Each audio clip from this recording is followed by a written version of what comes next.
Ladies and gentlemen, welcome to Family English Language Center. Today we are going to discuss about the grammatical voices. Before I'm going to start a new topic, let me say something about the lesson. First, the lesson has been presenting about intermediate and advanced learners. And also, you wrote or you gave just some comments regarding my lesson or my YouTube channel. So the comment that you gave me is about constructive comments that I can just continue on this way. The other comments are actually very important to improve for this YouTube channel. So I have to focus on the 4 skills, which is reading, speaking, writing, and listening skill. I've been given for the 3 skills, which is writing and sometimes reading and vocabulary sub-skills of English language, but I haven't started yet about listening skill because it needs a practical exercise. So the theoretical approach or the techniques of just for attacking or approaching of listening skill, I'm going to just present for some lessons. But the practical aspect, it needs some exercise, so I will do it next time. The other very important lesson is this lesson, as I told you before, it's important for an intermediate and an advanced learners. So you have to just use this channel to improve your English language skills. Then, today's lesson is about the grammatical voices. The first one is active voices, and here is an active voice. An active voice, which focuses on the doer of the action. The doer of the action, yes. And also, it avoids ambiguity, yeah? It avoids ambiguity. So the idea is clearer, yes, and or more direct, yeah, or more direct. Possibly, grammatical voices are 2 approaches or 2 types, which is active voice and passive voice. So there are ways of talking. When do we use active voices? When we are focused on the subject or doer of the action, we have better use active voice. 1. The second one, if and only if the idea is more clear and more directed, this is still active voice. Second. And the third one, if we focus or pay attention on the doer or subject of the action, we can just use an active voice. And the fourth one, we can just use active voice for avoiding of ambiguity or confusion because the statement is clearly stated, clearly identified because the subjects are already known. So in this case, we have better use an active voice. And the other second part which is passive voice. Passive voice. We use passive voice when we are interested on the action, yes? On the action, not on the subject or on the doer of the action, it means on the doer. So we focus on the action or the object of the sentence, we can just use passive voice. So passive voice is different from active voice. And the second one, it is sometimes an ambiguity or confusion, yes? Confusion, because the subjects are not clearly stated, not identified. So the listener or the speaker or the reader may be confused to understand what the subject, what the doer of the action is. So this is an active voice, it means. So this is passive voice. So there is a difference, there is a gap between the 2 types of voices, active voices and passive voice. So let me just give you some examples of active voices into passive voice. Or on the other hand, we can change active voice into passive voice. Before we are going to just start the practical usage of active to passive voice, let me just write some basic rules of this active voice. Basic rules. One is here, the object of the active. The active becomes a new subject of the passive. A new subject of the passive voice, yeah. The passive voice. Second one, we can just use be forms of verbs plus verb 3 or past participle. Participle of the main verb, yes? Main verb. And the third one here, use by phrase. Use, yeah. We have just these basic rules. One is the object of the active becomes a new subject of the passive voice. One. Whenever we are intended to change active into passive, we focus on the object. What's the object of the sentence? And that object becomes a new subject of the passive voice. One basic and very important rule here. Unless we can convert this object into any subject of the passive voice, we cannot convert this active into passive voice. One very important basic rule for active and passive rules. And the second one here, use be forms of verbs plus the V3 or the past participle forms of the be forms of verbs. And the third one, use by phrase. If you want to just indicate or know the doer of the action, but in advanced learner, we cannot just practice by phrase to indicate who or what the subject does it mean. So first, what are be forms of verbs here? One is, are, and am, which is present. And verb 2 or past tense was and were here. And verb 3, which is participle, which is been. And verb ing, which is progressive and being here. So we can just use these forms of be forms of verbs where we are in a position to change one active sentence into the passive voice here. If it is present, you can just use. If it is past here, if it is perfect or perfective, here, been. If it is progressive, we can just use being here. We always depend on these be forms of verbs plus the main verbs of the active voice sentence. So these are the basic forms, the basic rules of converting active sentences into passive voices. Unless we use this one, it's quite difficult to change active sentence into passive voice. So let's come to the examples here. Simple present. Simple present here.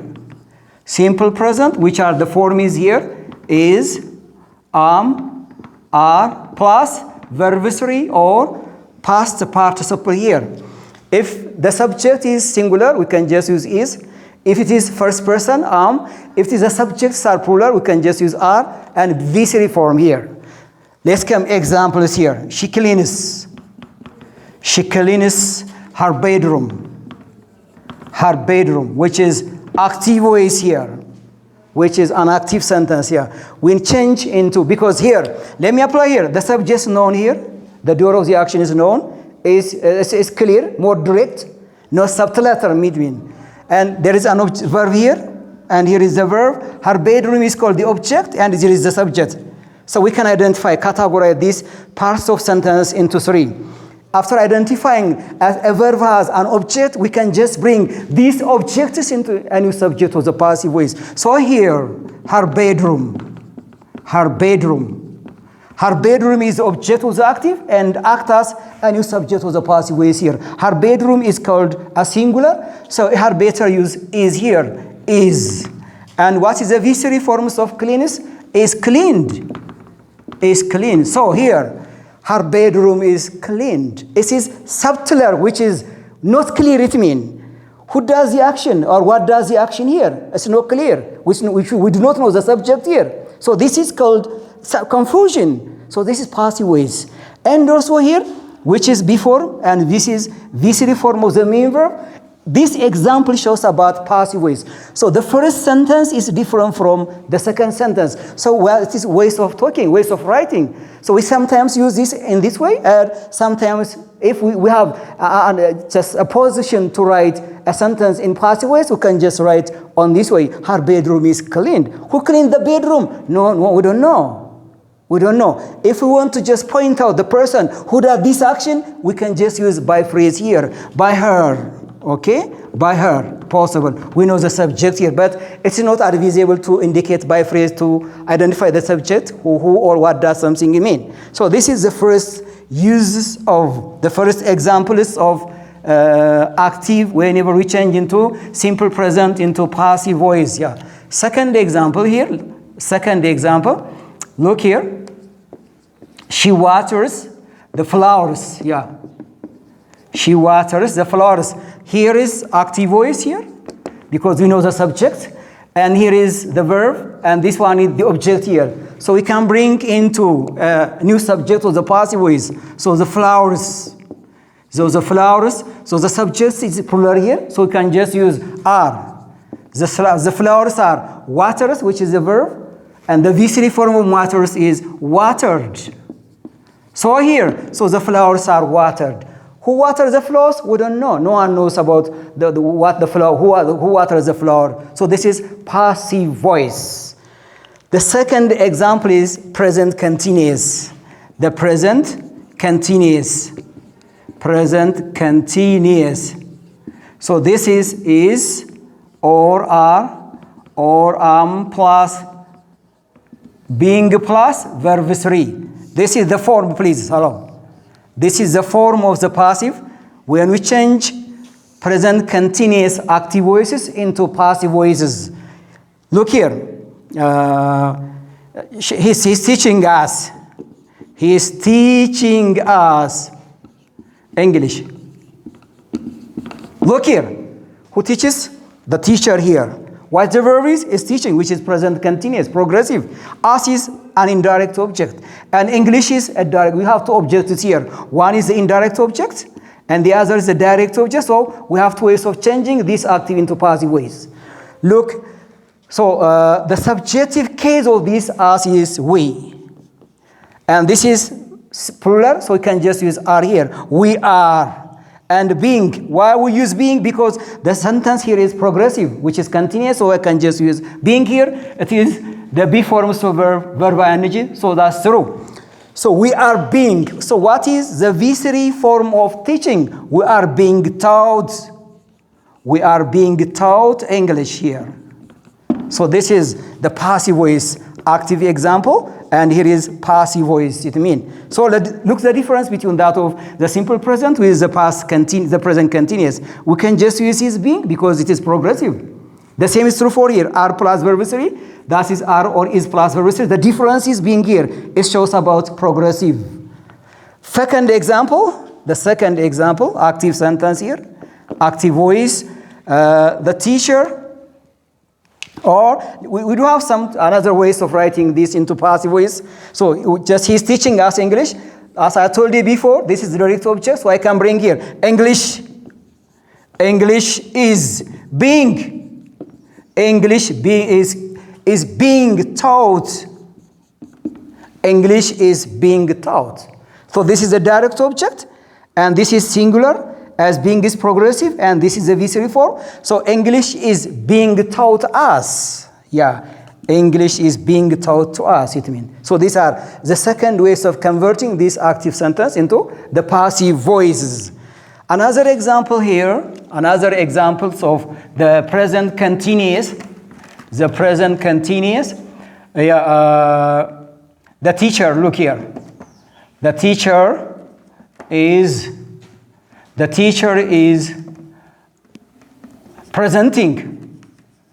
presenting his lesson. The teacher is presenting his lesson. Look, is presenting is the present continuous, which is the verb, and his lesson is the object here. So I can bring this into the passive voice, his lesson. His lesson is presented. Is presented one, or the teacher is being present. The lesson is being presented by him or by her is also possible. It means if you indicate the person who does the action, which are just possible to use such kind of displays here. So the lesson is being presented by him or by her, or the lesson is being presented enough for advanced learners. No need to practice for by phrase here. The other kinds of sentence that I'm going to give you is the present perfect. Present perfect. Present perfect tense. Present perfect, the form is have or has been plus verb 3. We sometimes use such kind of structure in reading some materials. We may sometimes in confusion, it's a wrong sentence, but it's true because the sentence is written as passive voice. Meaningful, actually, yeah. Meaningful. So have or has plus been plus verb 3. When do you have and has? We have already discussed so far about when we are teaching about that was the present continuous and the present perfect continuous. So let me give you some two examples regarding present perfect and how we convert present perfect active voice into the passive voices here. Active voice, yeah, I'm free now. I'm free now. I have finished. I have finished the work. Look here. This is the meaning, so it is not our attention to identify this, to write this into another form, but the structure that we intend to focus will be this one. I have finished here, which is the present perfect. So this is the subject, and this one is the verb, and this one is called what? The object here. So passive voice, we can bring this object, which is the noun phrase, as a new subject of the passive voice. So I can write here the work, which is singular. So I had better use this one, has been. Yeah. What is the V3 form of V? Finished here, finished as it is. Yes, here. So the work has been finished. Yes, does it give a meaning?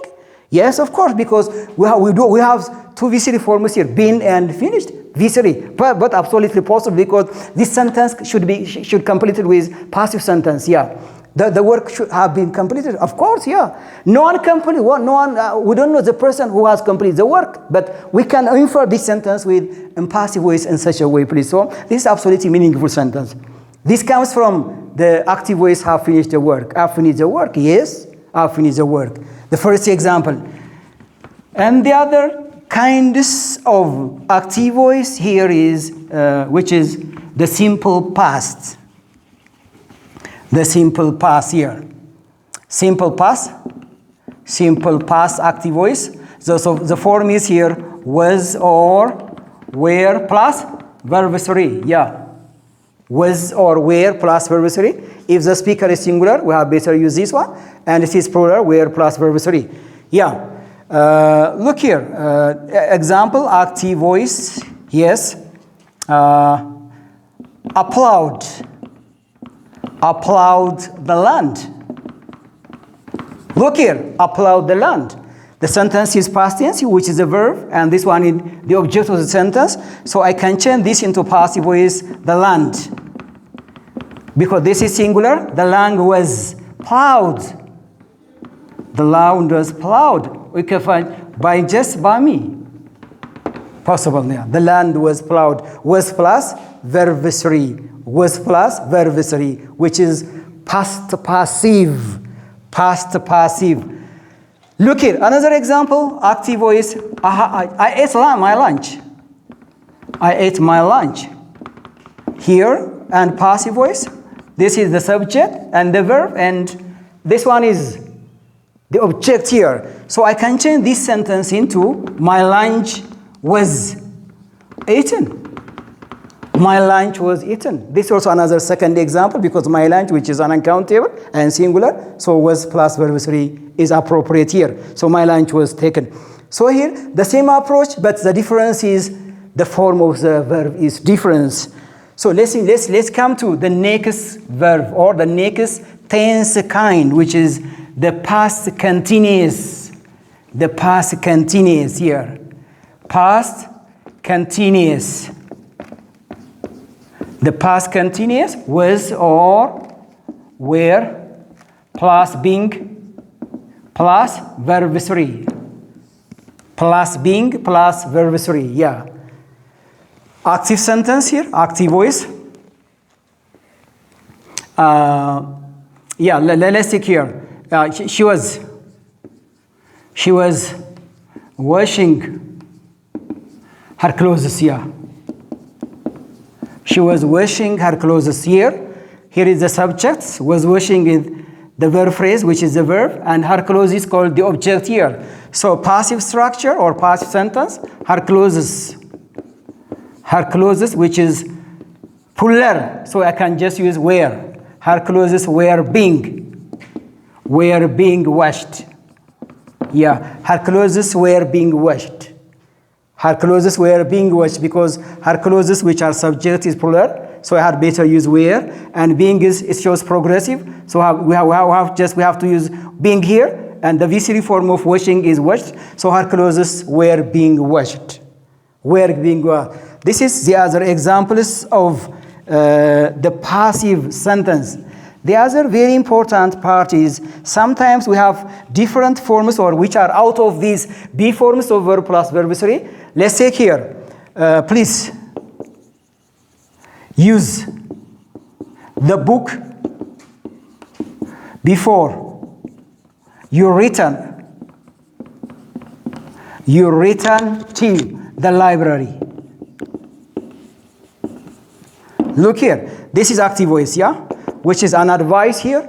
Use the book before you return to the library. This is a kind of, advice, which is command. So we can convert these commands or advices, imperatives, into passive voices. So here, what is the object here? The object is here because the subject is understood here, and this one is the verb. So the book should be, look here, the book should be used here. We can just use this into V3, should be used before you return to the library. This is another option, should be used here. Should be used because this is an advice, as I explained before, please. So if it is in such kind of structure, we always use should plus be plus verb 3, so the active voice also is true. The other structure, commands, let's take it, open the door,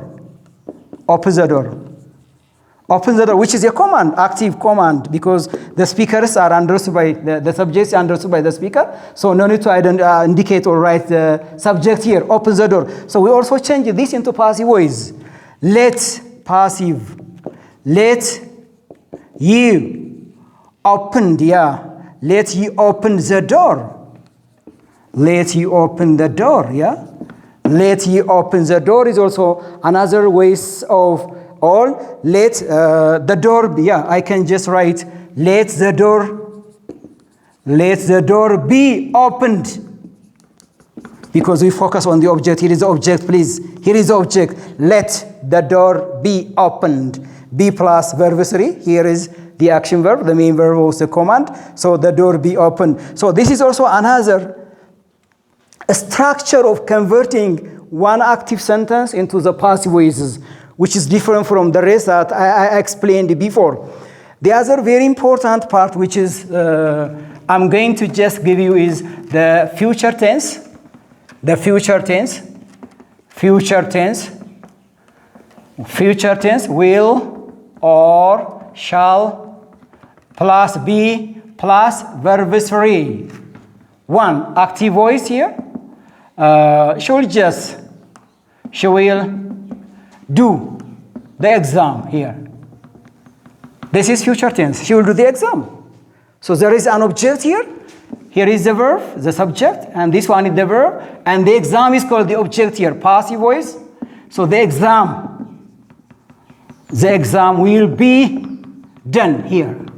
The exam will be done. Will plus be forms of verb, and the V3 forms of this main verb or this action verb, which is done. So this structure is passive voice. The exam will be done. Who will do the exam? No one knows. We don't know. So this structure is called passive voice. So this is the form of future tense into passive voice. So on the whole, these are some of the examples of changing one active voices into passive voices. So have we take care of the basic rules and the subject and the object? So we can just do it in these ways of speaking, and these ways of using, whenever we are in a position to talk about something, to describe about something, to write about something. This was about today's lesson. The next lesson is going to present about the communicative skills. 10 days to speak just like a native. What are some of the best strategies or techniques how somebody is going to be a fluent speaker just like a native speaker? I'm going to present next lesson. Thank you very much.